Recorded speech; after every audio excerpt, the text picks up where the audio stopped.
Hello, and welcome to Module 7, where we're going to be talking about the school years. We've talked about all the changes that have gone on in the youngster as they've come from birth through mastery of the basics of language, which occurred around 46 months in the typically developing child. So now off to school, these little ones go. More vocabulary to take a look at this week. Just kind of make sure that you're looking at these in the text, making sure that you understand and know the terms so that you can define them and use them practically in sentences and in discussing how language develops. So, we talk about the school age being 5 years of age. There's a little bit of a gap there though, right? Between that 46-month mark and 5 years of age. So that's why there is a little bit of a difference between states where some kids start as young as 48 months and then some start closer to their 5th birthday. In the state of Arizona, we start with kids who have turned 5 by September 1st. And that's sort of the cutoff for school. Typical, there's a wide range of typical. I think we've kind of made that pretty clear as we've talked about the development over time from birth to 5 years old, that there's no exact line in the sand of where every child will acquire certain skills. They each are super unique based off of their experiences from their family, their environment, their exposure to literature, the caregivers they have had, their culture, the language they speak in their home environment. Often children come from bilingual and even polylingual homes, multilingual homes. They are unique in their personal interests, their personal gifts. Some are artistic, some are very skilled at a particular motor task, some are very verbal, some are introverts, extroverts. So each of these pieces plays into what the child is at 5 years old, and that each of them are so beautifully unique. But we do look for what in general is the 5-year-old able to do and able to show us in terms of their speech and language skills. Let's take a look at this 5-year-old, and it'll give you an idea of what we might expect from the typically developing 5.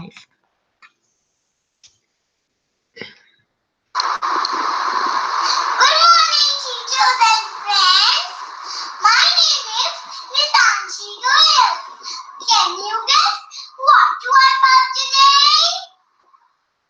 Here is my favorite toy Barbie. Her name is Shimmer. My mother makes up clothes and I have a tote bag just to carry Barbie and the accessories. Do you know? When I got my first haircut, my Barbie also got the first haircut. But sadly, her hair did not grow back. But I still love her. Nowadays, she wants. She certainly is enthusiastic, isn't she? Obviously, she's a child who speaks another language in addition to English, perhaps, and perhaps from another culture. But you get the idea that she's communicating in full sentences using the structure of language and the phonemes that are typical of her environment. She can tell a story. She speaks in whole sentences. So we kind of take a look at what does the basic 5-year-old, what are they able to do? So by 5 years old, we expect them to be able to produce most speech sounds correctly, if not all. Remember, customary production would say that at least 50% of them would be able to produce the sounds in 2 positions for the most part. Schreiberg, remember, talked about the late 8, and those sounds like TH and LRS are a little bit later developing, but often children, even at 5, can produce some of them. The 5-year-old has a very big vocabulary and they can use it. So not only do they understand words, they use them and quickly grow their vocabulary based off of their literature, environmental, and caregiver experiences. They construct quite complex sentences that are linked together to tell beginning stories.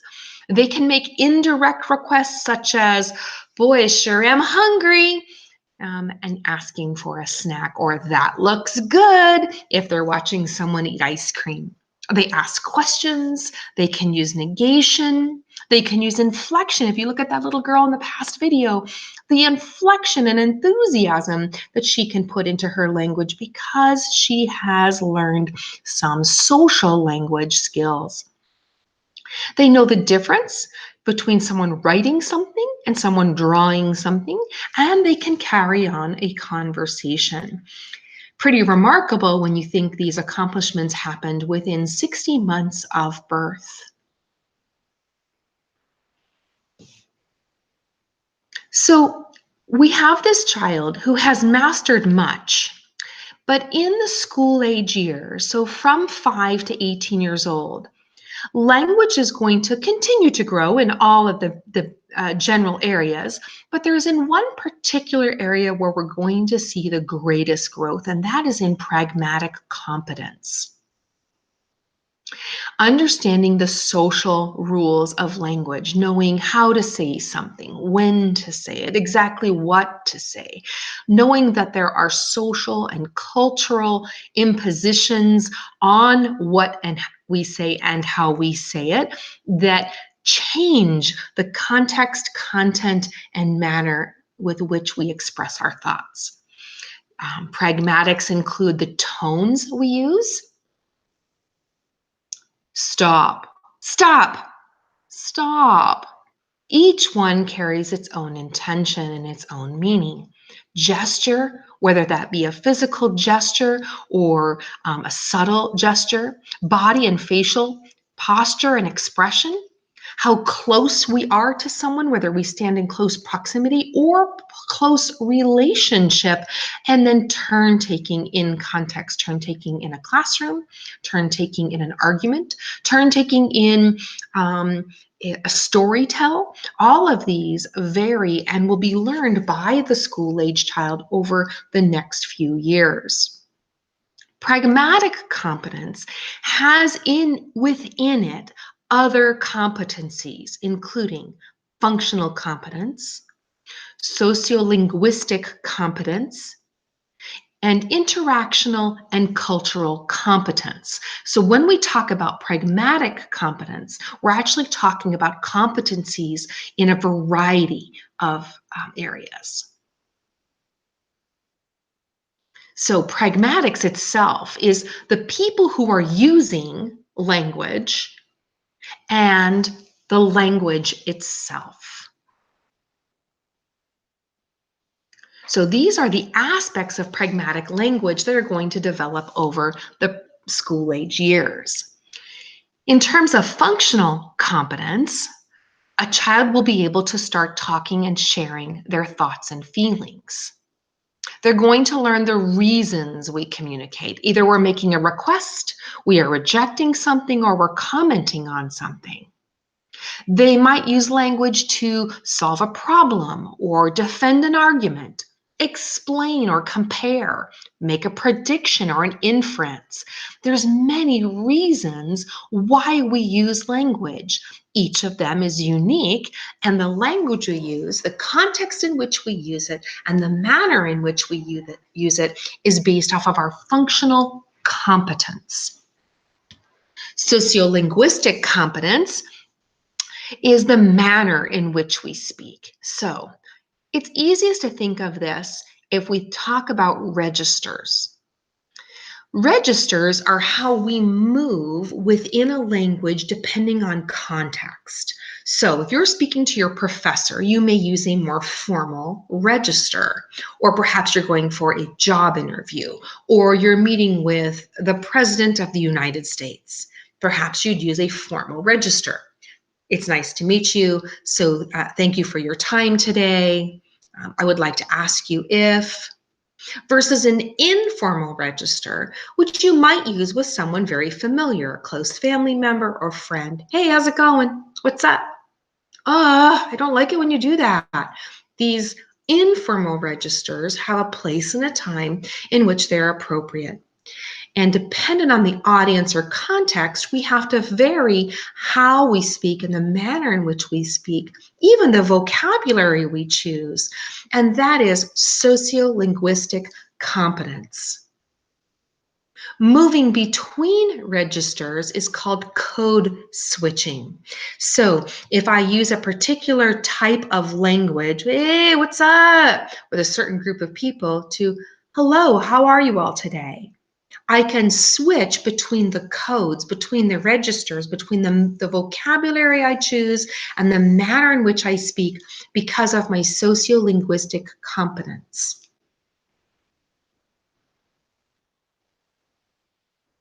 Interactional competence is knowing how to apply the unspoken rules of language. Think about physical proximity. When you're standing in a line, how close is too close to the person in front of you? What about when you join a group of people who maybe are at a cocktail party and you don't know everyone, but you know a few? Is it different than if you walk up to a group of close friends? Body posture, if you cross your arms in front of you or put your hands on your hips, each of those might imply a message. Eye gaze, avoiding eye contact with your mother or father. A child might do that when they perhaps are telling an untruth or when they are anxious or nervous. And so the postures we use, the eye gaze we use, are impacted by our interactional competence. Cultural competence helps us understand that not everyone behaves the same way across cultures, and that we value and understand that others in other cultures communicate with intents in different ways, and that we can interpret behavior and respond based off of our knowledge and understanding of what we know as cultural norms. For example, in some Asian countries, it is impolite to make direct eye contact with an elder. So, what might be interpreted as rude or not paying attention here in the culture of the Southwest United States would be considered rude here is actually considered respectful based off of another culture. And cultural competence is how that is captured.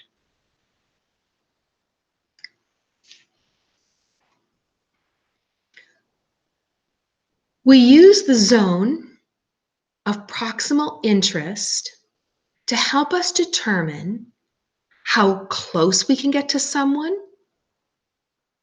the movements we use, the facial expressions we might exhibit, whether or not we can whisper, whether or not we can speak loudly, the gestures that we use are all dependent on the zone with which we are using them. An intimate zone means two people might be able to touch, but they often can't see each other well. Maybe you're sitting side by side in a movie theater or at a restaurant. Personal is a distance where it can be felt if someone walks up and joins your group, but you're close enough to touch each other. A social distance is often used for business encounters. So we clearly see any action the person takes physically, and we all need to speak loud enough to be heard. And then in public, while individual facial expression might be difficult, we can speak loud enough to be heard within the group, such as a classroom. A child learns each of these types of zones without us ever giving terms to them. During the school age years, you can imagine the young kindergartner uses that intimate zone a little more inappropriately than they'll use it, say, in fifth grade or sixth grade. That the public zone is often confused with young children in that they speak too loudly, perhaps. Mommies tell them, oh, no, not here. We have to use our inside voices because they're in a public place.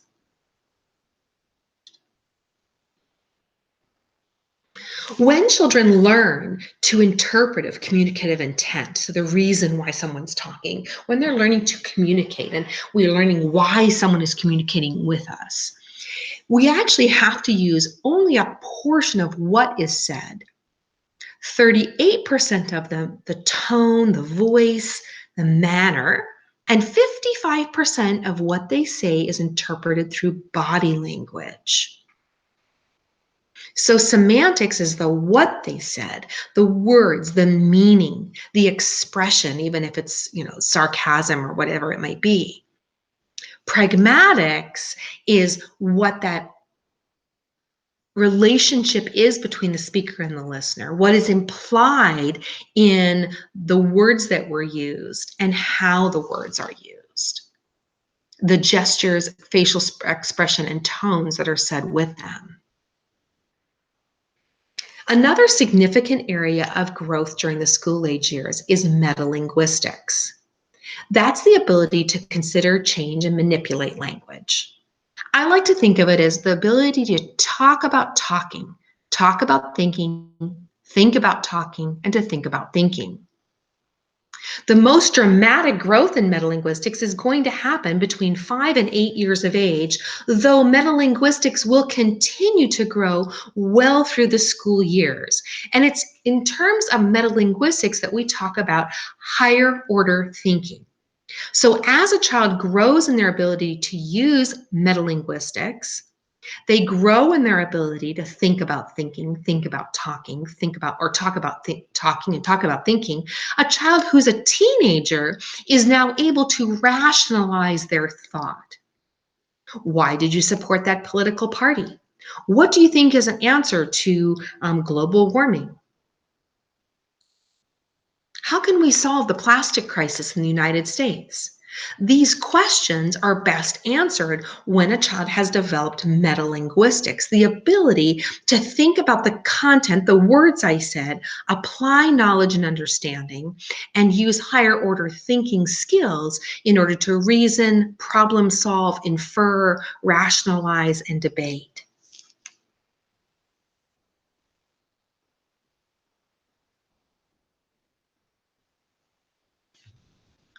When we talk about higher order thinking skills, we talk about words like creating and evaluating and analyzing, whereas lower order thinking skills are understanding or knowledge based. Like I know it and I remember it, and I take what I know and I apply it to a certain situation. But when I have to analyze a problem, evaluate it, and create a novel response, I'm using higher order thinking skills. This is an example of how metalinguistics develops through the school age years. There are 4 particular areas of metalinguistic awareness growth during the school age years. One of them is the awareness of speech sounds. That is the conscious awareness and ability to use speech sounds. Awareness of semantics is the knowledge that the word itself is separated from its referent, meaning that they understand that a cell can be a place where you imprison someone. It can be a part of the human body, and it can be the phone that we pick up and answer.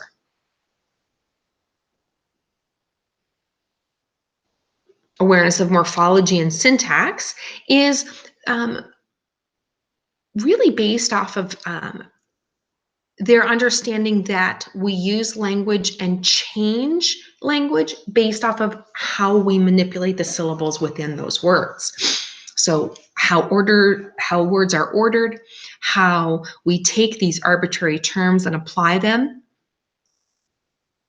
And they often come as a result, the growth of awareness in morphology often comes as a result of exposure to literature and the expansion of the understanding that language can go into a written form in addition to spoken form. And awareness of pragmatics is the whole idea of knowing when to repair, knowing when a message is not the same as the intent, knowing when sarcasm or humor is being applied. So awareness of speech sounds. Let's look just at that one. Often between the ages of 4 to 7 years of age, a child will develop phonological awareness. Excuse me. Phonological awareness is a broad term, and it talks about identifying and manipulating units of language, words, syllables, onset, rhyme, so how words start, whether or not they rhyme. Phonemic awareness is a piece of the pie. If the big pie is phonological awareness, phonemic awareness is a slice of the pie. And that refers to the specific ability to focus on phonemes. Remember, phonemes are uniquely different sounds within spoken words. So phonological awareness is the big pie. Talks about words, syllables, onsets, and rhymes. Phonemic awareness is a piece of that larger pie and talks about how we focus on and manipulate sounds within words.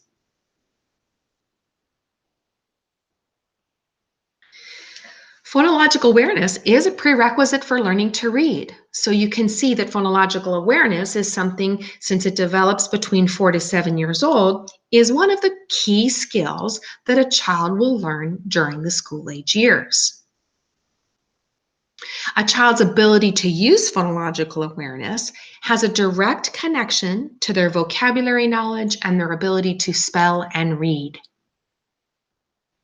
Phonological awareness develops over time. These are some of the skills that are included in phonological awareness. Rhyming, cat, hat, mat, sat. Segmenting of sounds, the k, a, t, can be split together, split apart. Determining sound and letter correspondence, that the sound k is represented in at least one way by the letter C. They start to learn that it can also be represented by the letter K or the letters CK combined. Segmenting words into onset and rhyme is when we take those words like cat, bat, sat, hat, and they separate it from the way the word starts to the way the word ends. The rhyme being the end portion, the part that rhymes, and the onset being the way the word starts. And sound blending is when, instead of just taking words apart like they did in cat, cat, they take the sounds s, k, a, ch, and they put those together to become the known word of scratch. The ability to do the function of deletion is when they can be able to manipulate sounds and syllables within a word cognitively. So if I said, say hot dog, don't say dog, you would say hot. If I said fish, don't say sh, you would say fit. You wouldn't say fi. Why? Because you only took off the sh, and the content of the word remains the same for the other remaining phonemes. Phonemic awareness or phonological awareness is a prerequisite to learning to read. Phonological awareness happens over time. You first listen, then you rhyme, then you can find things that have the same onset. Alligators always ate anchovies. You learn about how sentences are combined and the idea that what is a sentence and what isn't. And then you start breaking words apart into syllables with onset and rhyme and individual phonemes. Awareness of semantics. This goes back to their understanding of words. Remember, we're talking about metalinguistic development still. Remember, we also talked about arbitrariness. One of the basic concepts of language is that there is nothing inherent in a word that relates to its meaning. So, with our understanding of semantics, we accept that the way a word is said is represented in our language, and we agree to how we're going to say that word. That sound combination has nothing to do with the actual object. It's arbitrary. All words are arbitrary. The example I give here is table. T-A-B-L. Has nothing to do with the object that you and I agree on to be called table. But children also learn as they develop awareness of semantics that just because table represents that thing in the dining room that has chairs pushed up to it, doesn't restrict the word table to mean only that. In fact, we can even talk about it as something we can do. We are going to table that topic and change the meaning entirely. By 6 or 7 years old, and think about that for a second, a child can separate the word from the referent. In other words, by 6 or 7, as this child has started to learn to read, they start to get it that they can now play with and manipulate language. And that's why we start to see children who are 6 and 7 enjoying knock-knock jokes, riddles. Think of popsicle sticks. They know their target audience. Popsicle sticks with jokes on them. Why popsicles? Because their target audience is the 6 to 9-year-old, the one who's enjoying learning that words have multiple meanings, and I can take the word away from the referent and manipulate it to mean something else or sound like something else. Why can't a leopard hide? Because he's always spotted. In order for a child to get that, they have to first know that spots represent the black markings on a leopard, but they also have to understand that the word spot also means to see something. They have to know the multiple levels of meaning of that word and then combine it in language so that both meanings are embedded in the response. So by 6 or 7, kids start to be able to do this, but they're not going to master it until they're well into adolescence.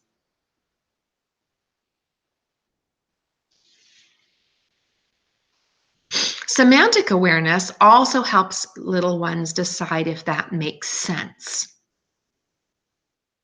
I ate the avocado. Makes sense. The avocado ate me.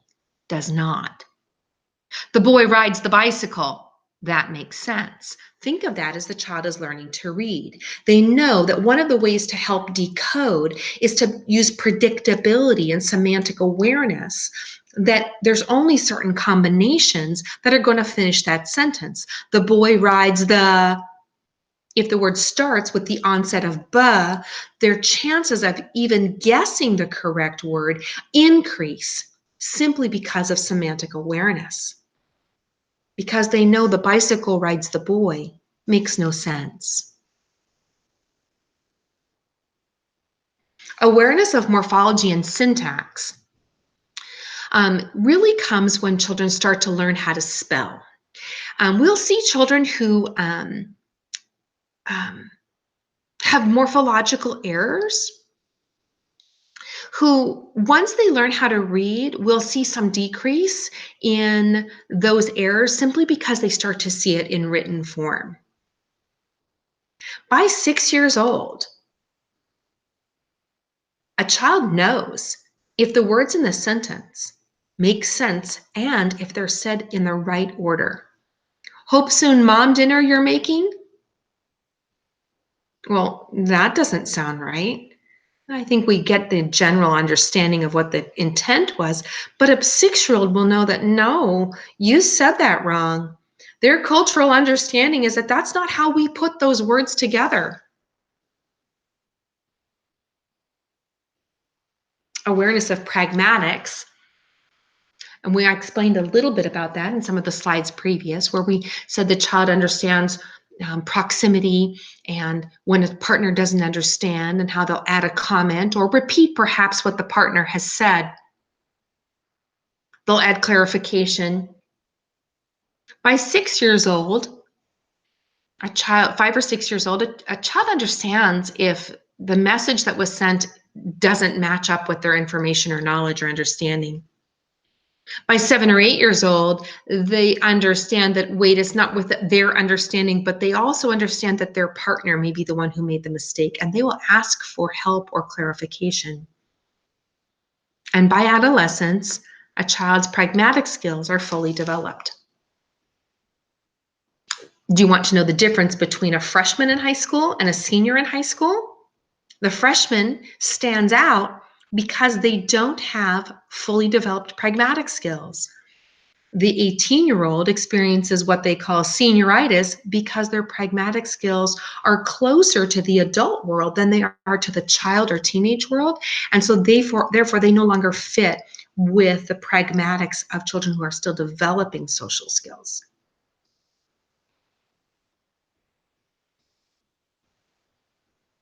So the greatest areas of growth for the school-age child are in pragmatics and metalinguistics.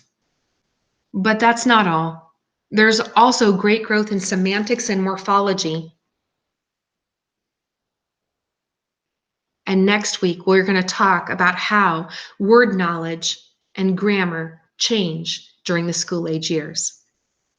See you next week.